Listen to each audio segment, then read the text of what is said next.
Hello दोस्तों, मैं सुभाष यादव आप सभी का इस वीडियो में स्वागत करता हूं। नमस्ते दोस्तों। आज का हमारा मोटिवेशन कोड है, असफलता एक चुनौती है जिसे स्वीकार करो। क्या कमी रह गई देखो और सुधार करो।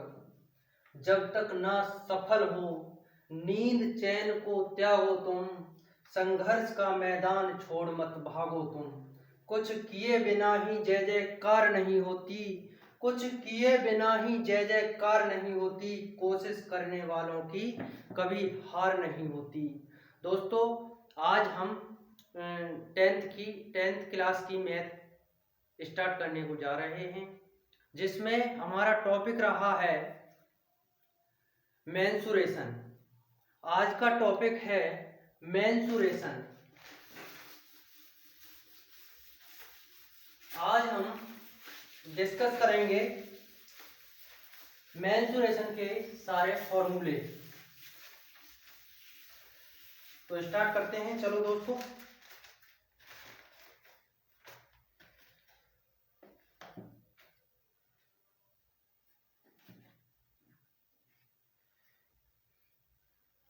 मेंसुरेशन में क्या क्या आता है। जितनी भी आकृतियां होती हैं, वर्ग है, आयत है और बेलन है और शंकु है, ये सभी क्या हैं, मेंसुरेशन में आती हैं। तो इनका क्षेत्रफल है, पृष्ठीय क्षेत्रफल है और आयतन है, वॉल्यूम। इनको आज हम फॉर्मूला देखेंगे इनके। आइए तो देखते हैं। आज का टॉपिक है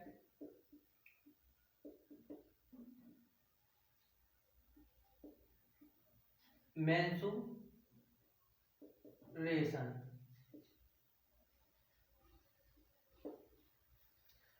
दोस्तों, पहला हमने लिया है जो टॉपिक वर्ग, जो आकृति है वर्ग अर्थात स्क्वायर। स्क्वायर तो कैसी शेप होती है इसकी, तो देखो क्या होता है वर्ग। वर्ग वह आकृति है जिसकी चारों भुजाएं बराबर हों। वर्ग क्या है? वर्ग एक ऐसी आकृति है जिसमें चारों भुजाओं की लंबाई बराबर होती है। लंबाई गुणा चौड़ाई सभी क्या होती हैं? बराबर होती हैं। तो वर्ग कहलाता है। जैसे हमने माना है ABCD, जिसमें AB बराबर BC बराबर CD बराबर DA, ये भुजाएं क्या हैं? बराबर हैं। साथियों, देखते हैं ये क्या है। वर्ग एक ऐसा चतुर्भुज है जिसकी चारों भुजाओं की लंबाई बराबर बराबर होती है। अब इसका पहला फॉर्मूला देखेंगे दोस्तों। वर्ग का क्षेत्रफल, वर्ग का क्षेत्रफल, वर्ग का क्षेत्रफल क्या होता है? भुजा का स्क्वायर अर्थात भुजा गुणा भुजा, ये क्या हो जाएगा? भुजा का स्क्वायर। और अगली परिमाप, वर्ग का, वर्ग की परिमाप, इंग्लिश में कहते हैं इसको पेरीमीटर। इसको P से शो करते हैं। तो पेरीमीटर क्या होगा? 4 गुणा भुजा, 4 की गुणा करेंगे भुजा।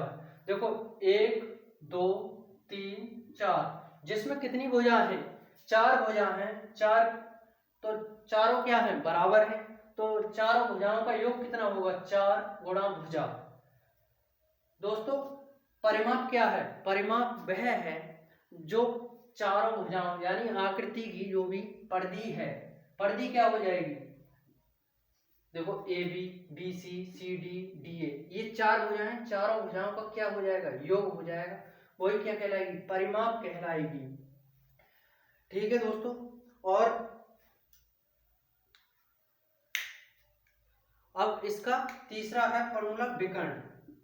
अब क्या है, विकर्ण, वर्ग का विकर्ण, diagonal, diagonal of square, square of diagonal, या ऐसे बोल सकते हैं। तो इसका क्या होता है, ये हो जाएगा 2√2 इंटू भुजा, क्या हो जाएगा, भुजा, √2 गुणा भुजा। ये तीन फॉर्मूले हैं वर्ग के, ये नोट करो आप। देखते हैं अगली आकृति हमारी क्या होगी। अगली आकृति को हम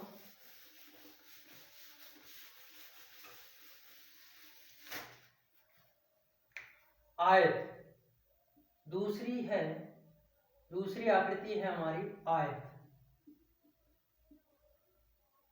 आयत, रेक्टेंगल, रेक्टेंगल। दोस्तों रेक्टेंगल क्या है, रेक्टेंगल में आमने सामने की भुजा बराबर होती हैं। जैसे हमने आकृति मानी है ए बी सी डी, इसमें दोस्तों सी डी के बराबर होगी ए बी और डी ए के बराबर होगी बी सी। भुजा सी डी बराबर होगी ए बी के और भुजा डी ए बराबर होगी बी सी के। ये इसमें कंडीशन होती है और इसका प्रत्येक कोण 90 डिग्री का होता है। इस प्रकार वर्ग में भी 90 डिग्री का होता है। एंगल कितना होता है, 90 डिग्री का। वर्ग में भी होता है, स्क्वायर में भी।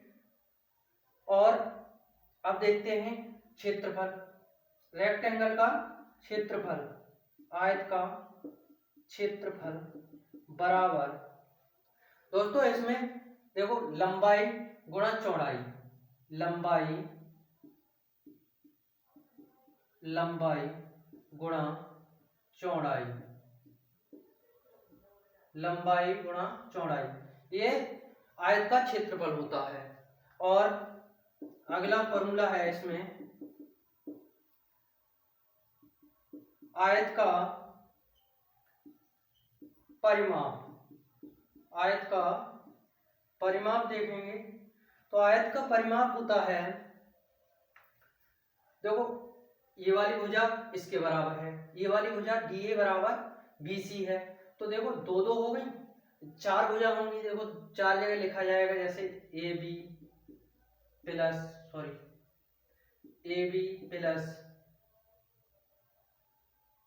D C plus B C plus D A, ये हो जाएंगे। ये तो चौड़ाई है और ये लंबाई है, लंबाई ये चौड़ाई है, तो दो दो है ना, ये चौड़ाई बराबर बराबर है तो दो हो जाएंगी, तो इसकी दो की गुणा करेंगे और लंबाई प्लस चौड़ाई ये होता है।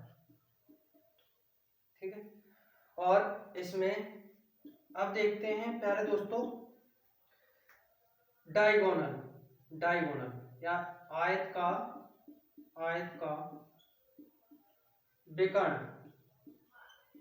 आयत का विकर्ण देखेंगे दोस्तों, तो इसमें विकर्ण हो जाएगा, ये होता है इसका विकर्ण, ये होता है। अब इसमें अंडर रूट में लंबाई का स्क्वायर प्लस चौड़ाई का स्क्वायर, ये इसका विकर्ण होगा। दोस्तों समझ में आया तो वीडियो को लाइक करें और आगे और देखते हैं। अगली आकृति होगी हमारी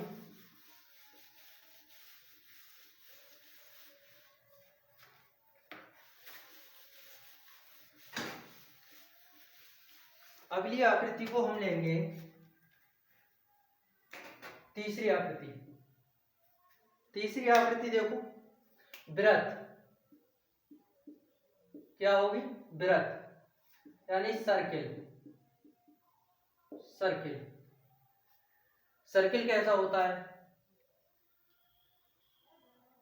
ये होता है सर्किल। ये क्या है, सर्किल। इसमें एक केंद्र बिंदु होता है, एक केंद्र होता है जहां से परिधि की दूरी सभी जगह समान होती है, उसको क्या कहते हैं, केंद्र बिंदु से लेकर के यहाँ परिधि तक की दूरी को हम त्रिज्या कहते हैं। क्या कहते हैं, त्रिज्या कहते हैं। त्रिज्या या अर्थात रेडियस। और केंद्र से होते हुए एक ओर से, एक परिधि से दूसरी परिधि तक केंद्र से होते हुए एक लाइन खींची जाती है, वो कहलाती है दोस्तों व्यास, डायमीटर। क्या कहलाती है, डायमीटर। ठीक है दोस्तों, इसको O मान लेंगे और इसको AB। तो ये आपका वृत्त रहा। वृत्त में अब देखते हैं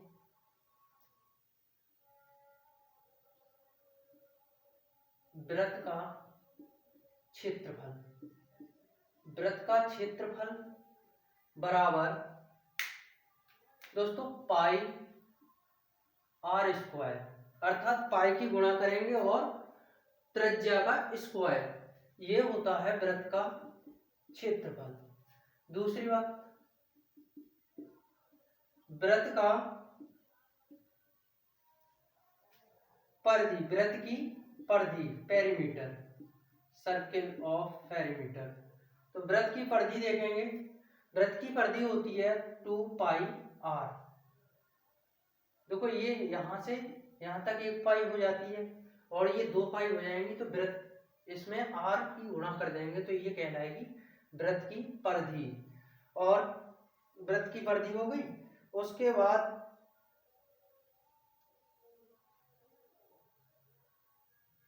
अर्धवृत्त, अर्धवृत्त छोड़ो, वृत्त का क्षेत्रफल हो गया, वृत्त की परिधि हो गई।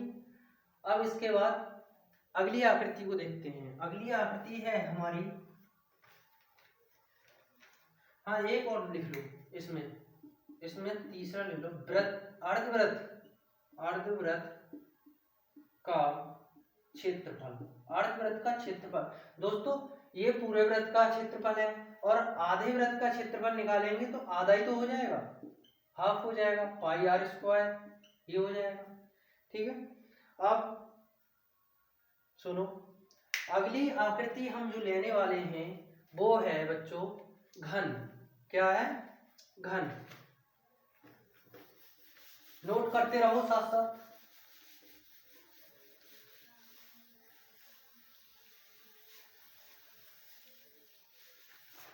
आज हमने दोस्तों पहली क्लास 10th क्लास की हमने सोचा, बच्चे कह रहे थे, कमेंट कर रहे थे कि सर क्लास डालो, क्लास डालो, बहुत दिनों से डाली नहीं थी, तो आज शूट कर रहे हैं, सुबह डाल देंगे। देखते हैं, अगला है, अगली आकृति होगी आपकी चौथी वृत्त। वृत्त हो गया, वृत्त के बाद आएगा घन। घन, घन मतलब क्यू। क्यू कैसे बनता है ये देखो, ये खींचना है, ये खींच गया, इसके बाद ये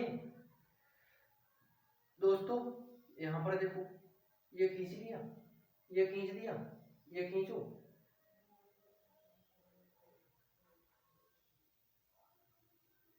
ये हो गया घन। क्या हो गया, ये हो गया घन। घन में क्या होता है, भुजाएं, सब टोटल भुजाएं क्या होती हैं, बराबर होती हैं। ठीक है, इसमें कितनी सतह होती हैं, इसमें 8 सतह होती हैं शायद। देखो 1, नीचे वाली 2, 3, 4 हो गई। अब एक पीछे एक आगे 6 होती हैं। कितनी होती हैं, 6 सतह होती हैं। तो दोस्तों इसकी भुजा क्या होती है, बराबर होती है। भुजा कैसी होती है, बराबर होती है। सतह कितनी होती है बच्चों? सतहों की संख्या, सरफेस, नंबर ऑफ सरफेस, 6 सतह होती है। और सुनो, अब इसमें देखते हैं वृत्त। ये घन का आयतन, घन का आयतन क्या होता है? वॉल्यूम। ये होता है भुजा का क्यूब, भुजा का क्यूब होता है। ठीक, पहला फॉर्मूला लिख गया। दूसरा देखो, दूसरा होता है घन का विकर्ण। घन का विकर्ण, विकर्ण कैसे निकालेंगे? इसका फॉर्मूला होता है √3 इंटू भुजा, √3 इंटू भुजा होगी। ये होता है √3 की गुणा कर देंगे भुजा में तो हमारा विकर्ण निकल के आ जाएगा। अब सुनो, तीसरा फॉर्मूला इसमें लिखेंगे, इसमें होगा घन के वक्र पृष्ठ का क्षेत्रफल, वक्र पृष्ठ का क्षेत्रफल बराबर, इसमें क्या करेंगे 4 गुणा भुजा का स्क्वायर, ये हो जाएगा भुजा का स्क्वायर।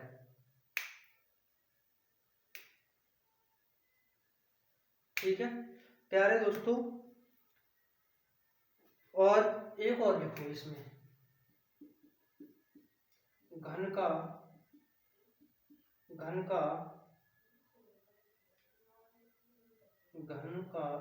संपूर्ण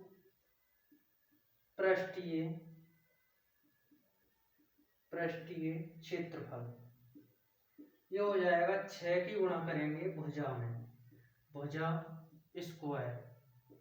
ठीक, ये इतने फॉर्मूले, इतने से ज्यादा है नहीं। और अगला देखो, अगली आकृति होगी आपकी घनाभ। अगली आकृति क्या होगी? घनाभ।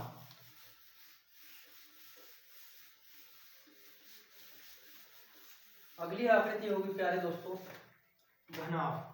घनाभ देखो, घनाभ में क्या है? 5वीं आकृति घनाभ। ये होता है क्यूबॉइड।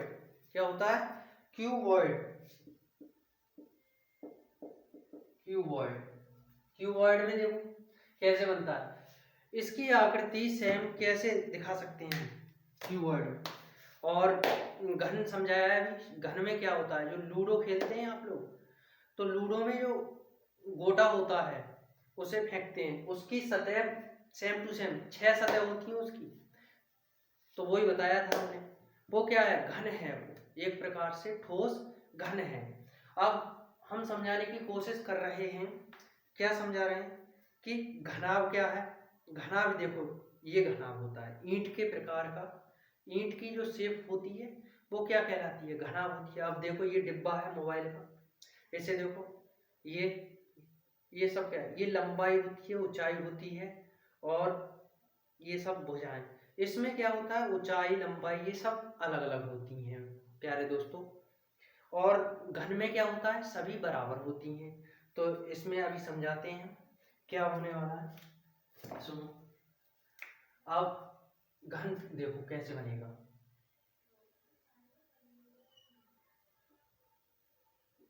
घन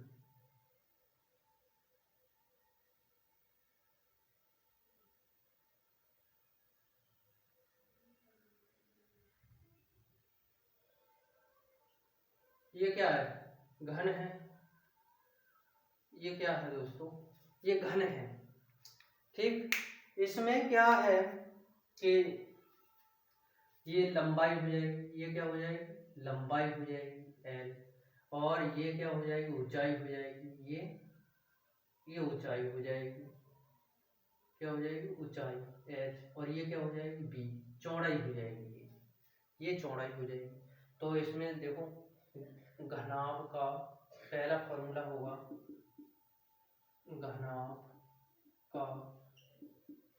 घनाभ का आयतन। घनाभ का आयतन देखो, लंबाई गुणा चौड़ाई गुणा ऊंचाई। ये क्या है, ये हो जाएगा घनाभ का आयतन हो जाएगा। अब घनाभ दूसरा है घनाभ का विकर्ण। घनाभ का विकर्ण, घनाभ का विकर्ण क्या होगा, घनाभ का विकर्ण हो जाएगा आपका, घनाभ का विकर्ण सुनो कैसे निकलेगा। इसमें कुछ भी नहीं करना है, इसका स्क्वायर एल का स्क्वायर लंबाई का स्क्वायर प्लस 20 विड्थ यानी चौड़ाई का स्क्वायर एच स्क्वायर। ठीक, ये हो जाएगा आपका घनाभ का विकर्ण क्यूबॉइड का। आप पृष्ठीय क्षेत्रफल देखते हैं। घनाभ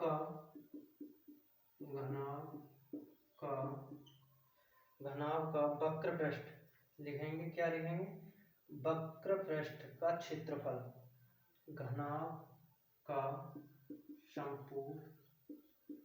संपूर्ण पृष्ठीय क्षेत्रफल बराबर 2 की गुणा करेंगे, एक बार लंबाई गुणा चौड़ाई प्लस चौड़ाई गुणा ऊंचाई प्लस ऊंचाई गुणा लंबाई। ये होता है संपूर्ण पृष्ठीय क्षेत्रफल घनाभ का। अब अगला है नंबर 4, घनाभ के वक्र पृष्ठ लिखना, वक्र पृष्ठ का क्षेत्रफल। वक्र पृष्ठ का क्षेत्रफल बराबर क्या हो जाएगा, 2 लंबाई प्लस चौड़ाई और गुणा ऊंचाई। ये है, ये इसका वक्र पृष्ठ का क्षेत्रफल ये है। इसमें ये आकृति बनी है सेम, ये ऐसे रख दो तो ये 3D में होता है लगभग। ये क्या होता है बाबू, ये होते हैं। ठीक, अब अगली आकृति लेंगे हम, वो होगी आपकी क्या, शंकु। क्या होगी, शंकु। अगली आकृति जो होगी वो होगी शंकु। इसमें 6 नंबर है, 6 नंबर है शंकु। यानी कौन, इंग्लिश में कहते हैं इसको कौन। शंकु कैसे बनता है, तंबू देखा है तुमने, तंबू तानते हैं, ये होता है शंकु। ये क्या है, शंकु। इसमें बाबू ये होती है शंकु की ऊंचाई h, और ये होती है तिर्यक लंबाई, कह सकते हैं तिर्यक ऊंचाई। क्या है, ऊंचाई, तिर्यक ऊंचाई, ये h है। और यहां से यहां तक यहां से यहां तक क्या है, ये होता है व्यास। ये क्या है, व्यास। और इतना ही देखा जाए, ये होती है त्रिज्या। क्या होती है, ये होती है त्रिज्या। यहां से यहां तक ये होगी त्रिज्या, ये त्रिज्या और ये व्यास। ठीक, त्रिज्या को हम r मान सकते हैं, ये r है भाई, r रेडियस होता है ना, ये हाइट होती है, ये लंबाई होती है, लेंथ। ठीक, अब सबसे पहले तो क्या समझेंगे आप, तिर्यक लंबाई कैसे निकालें। पहला फॉर्मूला है तिर्यक लंबाई या ऊंचाई। तिर्यक ऊंचाई देखो क्या लिखेंगे, तिर्यक ऊंचाई यानी l बराबर क्या होता है, ये होता है ऊंचाई का स्क्वायर प्लस त्रिज्या का स्क्वायर क्या होता है, अंडर रूट ऊंचाई, ऊंचाई का स्क्वायर प्लस त्रिज्या का स्क्वायर, ये ठीक। दूसरा, इसका पृष्ठीय क्षेत्रफल, शंकु का कवर्ड सरफेस एरिया, इसको शंकु का वक्र पृष्ठ का क्षेत्रफल, यहाँ मिटाओ, का क्षेत्रफल बराबर ये होता है pi R N, pi R N. और तीसरा फॉर्मूला है इसमें, शंकु का आयतन, शंकु का आयतन क्या होता है, 1/3 पाई आर स्क्वायर एच, ये शंकु का आयतन होता है। और एक और लिखो, शंकु का संपूर्ण वक्र पृष्ठीय क्षेत्रफल। अगला है शंकु का संपूर्ण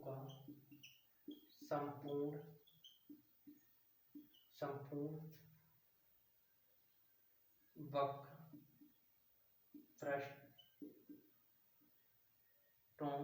का क्षेत्रफल, ये होता है दोस्तों, देखो एक तो ये हो जाएगा पाई आर एल और इसका क्षेत्रफल पाई आर स्क्वायर, ये हो जाएगा, पाई कॉमन आ जाएगा, आर कॉमन आ जाएगा और एल प्लस आर, ये होता है ठीक।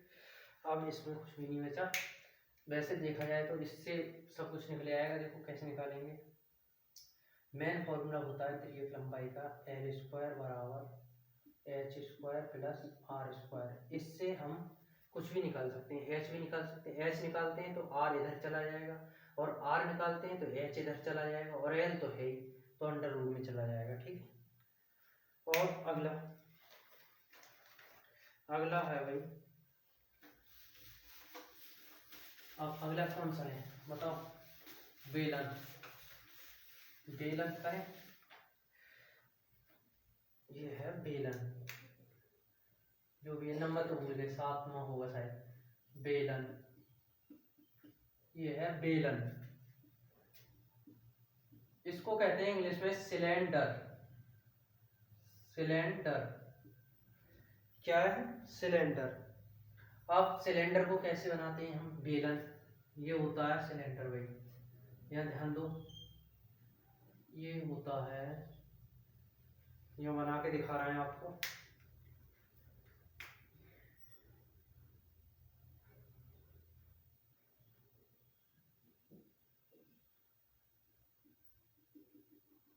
ये क्या है, सिलेंडर। ये भाई साहब, ये हमने खींचा है, सिलेंडर बनाया है, ये होती है यहाँ से यहाँ तक की ऊंचाई होती है, यहाँ से यहाँ तक ऊंचाई यानी h हाइट ठीक। और यहाँ से यहाँ तक टोटल ये क्या होती है, ये 2r। व्यास को क्या लिखते हैं बाबू, व्यास को लिखते हैं 2r, 2r लिखते हैं, तो यहाँ पर हम 2r लिख देंगे, क्योंकि देखो एक आर यहाँ तक और एक आर यहाँ तक, तो ये आर क्या है, रेडियस, त्रिज्या, ये ऊंचाई हो गई। दोनों सरफेस कैसे होंगी, इनका ये आधार का क्षेत्रफल है, दोनों कैसा होगा, बराबर होगा भाई, यहाँ आर है तो यहाँ भी आर होगी ठीक। आप सुनो, पहला फॉर्मूला होगा बेलन का आयतन, सबसे पहले हमने जो फॉर्मूला लिखा है वो आयतन लिखेंगे, बेलन का आयतन, बेलन का आयतन क्या होता है, पाई आर स्क्वायर एच, ये आयतन का फॉर्मूला हो गया। ये क्या हो गया, ये प्यारे दोस्तों आयतन का फॉर्मूला है। और दूसरा फॉर्मूला होगा बेलन का वक्र पृष्ठ का क्षेत्रफल, दोस्तों इसका होता है 2πRH, ये होता है। ठीक, दो हो गए। अब सुनो, अगला फॉर्मूला होगा बेलन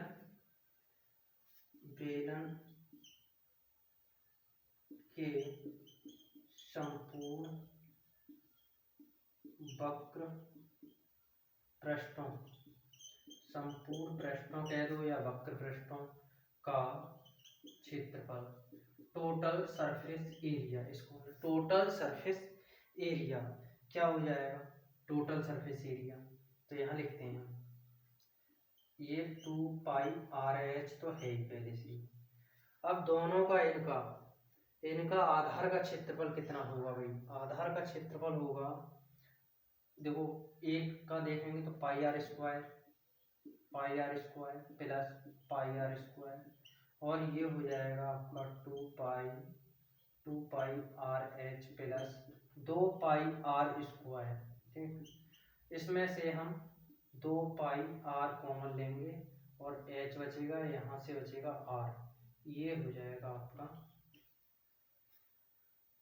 यहाँ से दिखाई दे रहा है नहीं, ये होता है, बराबर में लिख देंगे 2πr और h प्लस r, ये होता है। ठीक, भाई अगली आकृति जो होगी, अगली आकृति को देखो,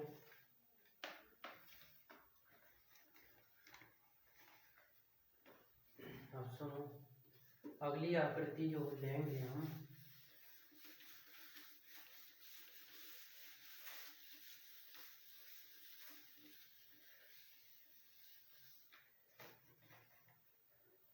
एक आध और लिख दो इसमें, दोनों सतहों का दोनों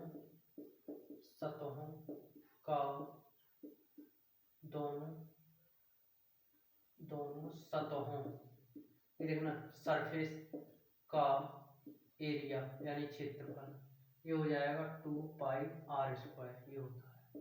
ठीक, अब इसमें खोखला हो, बोला ये बेलन कैसा हो, खोखला हो, तब तो लिखेंगे खोखले बेलन का आयतन कितना होगा। अब सुनो, खोखले बेलन का आयतन देखेंगे, आयतन क्या होता है, πr स्क्वायर h प्लस 1 लगाएंगे और 1 पे लगाएंगे 2h, इसमें से πh को कॉमन लेंगे और ये हो जाएगा r1, आयतन है तो माइनस होगा भाई, यहाँ पर माइनस होगा r1 माइनस r2 का स्क्वायर, ये हो जाएगा। ठीक, अब सुनो, ये हो गया। अब निकालना है हमें क्या, वक्र पृष्ठ का क्षेत्रफल, खोखले गोले का, खोखले बेलन का वक्र पृष्ठ का क्षेत्रफल कैसे होगा, क्षेत्रफल तो होता ही है आपका, क्या हो जाएगा 2πRH होता है ना, तो r1 प्लस r2 दो हो जाएंगे, ये हो जाएगा आंसर, ये है भाई।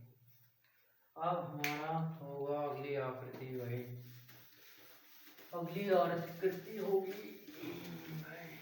ध्यान दो, अगली आकृति होगी गोला, 8वीं आकृति होगी गोला। गोला बोले तो स्फीयर, स्फीयर देखो कैसे होता है।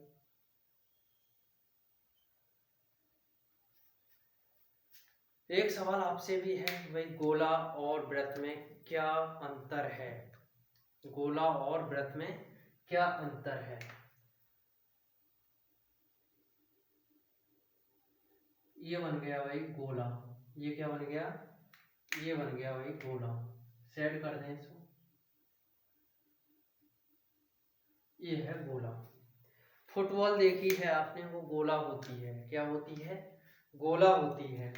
तो इसमें लिखेंगे गोले का आयतन, गोले का आयतन होता है 4/3 पाई r क्यूब, ये होता है गोले का आयतन। दूसरी चीज इसमें लिखो गोले का पृष्ठीय क्षेत्रफल, पृष्ठीय क्षेत्रफल, पृष्ठीय क्षेत्रफल क्या होगा भाई, ये हो जाएगा संपूर्ण पृष्ठीय क्षेत्रफल। सॉरी यहाँ पर लिख लेना टोटल सरफेस एरिया, पृष्ठीय क्षेत्रफल संपूर्ण, संपूर्ण गोले का संपूर्ण पृष्ठीय क्षेत्रफल 4πr², ये हो जाएगा। अब सुनो, अब आया भाई खोखले गोले की बात करेंगे, या हाँ खोखले गोले की, ये लिखना खोखले गोले, खोखले गोले का आयतन, खोखले गोले का आयतन क्या होगा 4/3 पाई r1 और r2 का क्यूब, एक कैपिटल मान लेंगे एक स्मॉल मान लेंगे, ये हो जाएगा। ठीक, अब सुनो, अब बनाएंगे हम हेमीस्फीयर। अगली जो आकृति होगी वो होगी आपकी हेमीस्फीयर, हेमीस्फीयर, हेमीस्फीयर यानी अर्धगोला, अर्धगोला, हेमीस्फीयर, हेमीस्फीयर। तो भाई हेमीस्फीयर कैसे बनेगा, ये बनेगा आपका, ये है अर्धगोला, क्या है अर्धगोला, ये सेट कर देंगे यहाँ पर नीचे। ठीक, ये है अर्धगोला। मान लीजिए क्या है, फुटबॉल के 2 टुकड़े कर दिए जाएं, क्या हो जाएगी अर्धगोला हो जाएगी, या छोटी गेंद मान लीजिए, तो ये कटोरी टाइप बन गया है।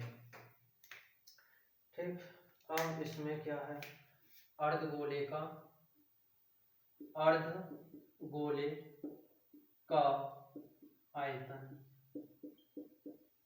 अर्धगोले का आयतन, अर्धगोले का आयतन है तो उसका क्या था 4/3, अब इसका 2/3 पाई r³। ठीक, अब लिखना है अर्धगोले का, अर्धगोले का वक्र पृष्ठ क्षेत्रफल, वक्र क्या लिखें, अर्धगोले का वक्र पृष्ठों का क्षेत्रफल,